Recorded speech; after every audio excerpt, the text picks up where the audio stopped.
গতরাতে বার্সেলোনার সাথে নিকো গঞ্জালেসের খেলা দেখার পরে নিকো গঞ্জালেসকে নিয়ে আপনার এখন মন্তব্য কি? আপনি কি আর্জেন্টিনার 2026 বিশ্বকাপের স্কোয়াডে নিকো গঞ্জালেসকে দেখতে চান? সত্যি বলতে আর্জেন্টিনায় যদি ভালো কোনো লেফট ব্যাক থাকতো তাহলে আমি কোনোভাবেই নিকো গঞ্জালেসকে আর্জেন্টিনার বিশ্বকাপের স্কোয়াডে চাইতাম না। আর্জেন্টিনায় ভালো কোনো লেফট ব্যাক নাই। বিশ্বকাপের স্কোয়াডে আমাদের মেইন লেফট ব্যাক হিসাবে থাকবে নিকোলাস ট্যাগলিফিকো। নিকোলাস ট্যাগলিফিকো কি আহামরি কোনো ফর্মে আছে? নিকোলাস ট্যাগলিফিকো আহামরি কোনো ফর্মে নাই। এখন স্কোয়াডে নিকোলাস ট্যাগলিফিকোর ব্যাকআপ হিসাবে কে থাকবে সেটা এখন আমরা জানি না। বিশ্বকাপের বাকি সব কিছু মিলিয়ে 2 মাস, আর আমরা এখনো জানি না যে আমাদের লেফট ব্যাকে নিকোলাস ট্যাগলিফিকোর ব্যাকআপ হিসাবে কে থাকবে।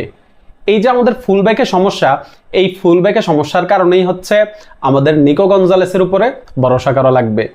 এখন নিকো গঞ্জালেস এই ভরসার প্রতিদান আসলে কতটা দিতে পারবেন? গতরাতে বার্সেলোনা এবং অ্যাথলেটিকো মাদ্রিদের মধ্যে যে ম্যাচটা হয়েছে, এই ম্যাচে নিকো গঞ্জালেসের পারফরমেন্স ছিল পুরাই হতাশাজনক। স্ক্যালোনি তো চানছে নিকো গঞ্জালেসকে লেফট ব্যাক পজিশনে ইউজ করতে।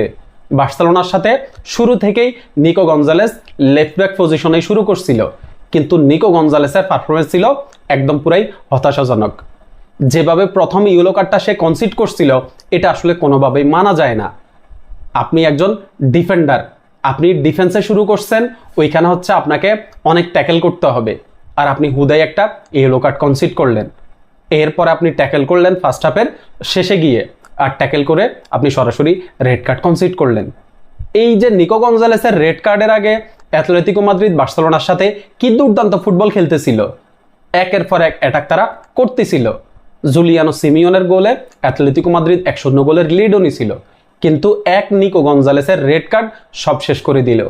অ্যাথলেটিকো মাদ্রিদ ম্যাচটা আর বাঁচাইতে পারলো না। বার্সেলোনা শেষ পর্যন্ত ম্যাচটা 2-1 গোলে জিতে নিল।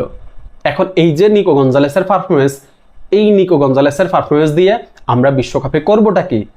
বিশ্বকাপের কোনো একটা নকআউট ম্যাচে যদি নিকো গঞ্জালেস এই যে সেম ভুলটাই করে, যদি সেম খেলাটাই খেলে, তাহলে বিশ্বকাপে আর্জেন্টিনার অবস্থা হবে কি?